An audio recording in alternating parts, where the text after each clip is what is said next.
Hi guys, this is Claudine. You can also call me Odin, and this is my very first solo video blog. I have never imagined doing this, but sana makaya ko. I was challenged by my friends to answer these random questions that I haven't read yet, and I know I'll be shocked by answering this. So, let's start! What was the last lie you told?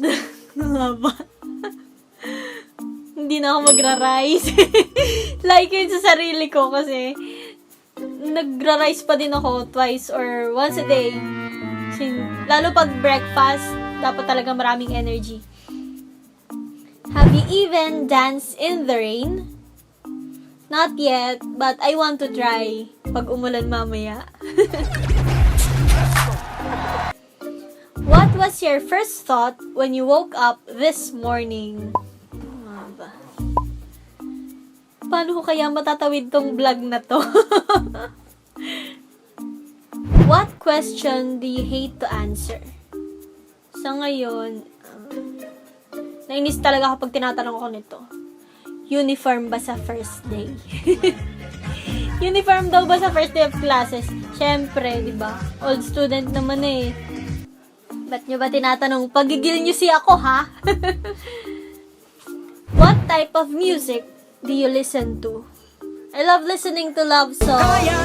Playlist ng The Vampire Diaries kahit di ako nanonood nun. Tsaka playlist ng Lenny. Lenny ba or Lani? I don't know.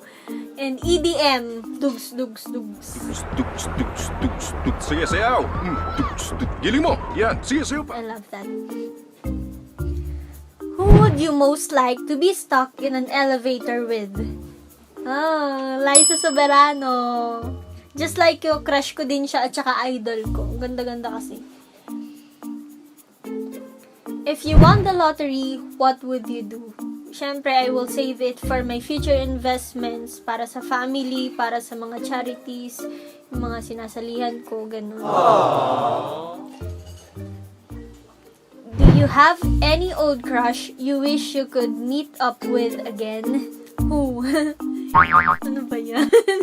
Siyempre, old crush, oh. Old crush ko siya, tapos naging best friends kami. Kaso nung nagka-girlfriend, siyempre, yun, namistahan siya. Ako din, ganun din. Para, syempre, gusto ko masaya siya. Hindi sila nag-aaway. Pero gusto ko pa rin siyang makamusta. Bilang friend. Yun lang. Drop his name. Daya nyo, ha? May iba pa dito. If you could change your name to anything, what would your new name be? Gusto ko Heart. Heart. Kasi yung kay Mami, Corazon. Ang English translation niya is Heart. Yun, gusto ko isunod pangalan ko kay Mami. Kilig! Mamay! Do you believe in aliens? I'm not gonna confirm, I'm not gonna deny. But then, ano naman?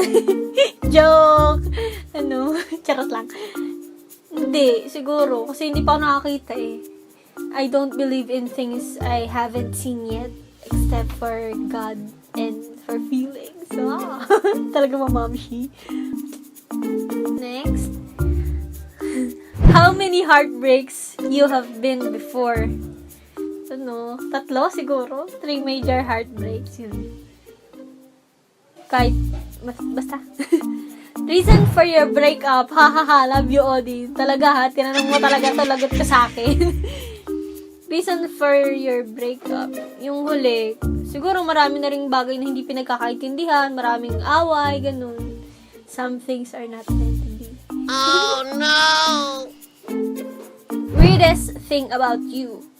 Siguro kitang-kita nyo naman, lagi akong tawang-tawang, saya-saya lagi. Weird, diba? Weird. Jolly lang kasi talaga ako, yun lang. Worst thing you did to your best friend. Siguro nung high school kami, mga bata pa kasi kami noon, meron siyang maliligaw. Pero ayaw din niya kasi noon, in-ignore niya. Tapos, sa akin, hinarot naman ako ng lalaki. Pero sa akin, ayoko talaga kasi mas binavalue ko yung friendship kaysa sa mga kaibigan. At ngayon, kami pa rin nung best friend ko ang mag-best friend. Siguro 6 years na or 7. so much. When was the last time you fart? Uy, grabe. Kanina umaga, syempre, pagkagising ko, the feels. Feeling relieved, ganun, status, charot. What's your favorite position when you sleep? Ano lang, straight lang. Yung likod ko nakahiga, naka-flat. Kasi may scoliosis ako and I wear my back brace every night para lang hindi sumakit yung likod ko pagkagising ko. Ganun. Yung scoliosis story ko, sa susunod na yan. What's your most heartbreaking story? Ano, siguro yung almost there. Niligawan niya ako, pero hindi pa pala siya over dun sa girl niya, kaya binalikan niya. That's heartbreaking, you know. Pero, syempre, nakamove on na din ako, matagal-tagal na rin naman. The best thing happened to your life? Oh, madaming things na maganda sa buhay ko. Positive lang. Pero yung the best siguro, yung makita ko yung dalawang kapatid ko ang nakagraduate na dahil sa panganay namin kapatid na pinag-aral niya yung kami 3. 4 kami. Tapos yung panganay namin, simula nung nawala si daddy, pinag-aral niya kami 3 and 2 na yung graduate, so ako na lang nag-aaral. I'm so proud of you, bro. The most embarrassing moment of you. Ano nga ba? Siguro yung nakakahiya, yung na-down ko yung mga taong umaasa sa akin, yung mga sumusuporta. Sa Q&A, yun na. Sa Q&A yun kasi, yung syempre sa umpisa, cheer sila sa akin, hakot award, ganyan. Pero pagdating kasi sa Q&A, I'm telling you guys, hindi madali ang impromptu speaking. Tsaka, hindi na ako magta-try mag-English ng dire-diretso. Kung ano naisip ko, yun na talaga yung sasabihin ko kahit Tagalog, basta on point. Tip for you guys. What's this song that will make you cry once you hear it? Siguro Dance with My Father. I miss si Daddy Heaven. I miss ko na si Daddy kasi lalo kapag emotional yung nagla-live na kumanta nun. Kahit sa TV, nakakaiyak yung Dance with My Father. So, it's all for today's video. Thank you so much for watching. Salamat sa oras na binigay nyo. I hope you guys give this a thumbs up and don't forget to subscribe down below. Follow me on my accounts at Claudine Taiko on Facebook and Instagram. See you on the next videos. Yeah. Thank you. Thank you talaga. Heme.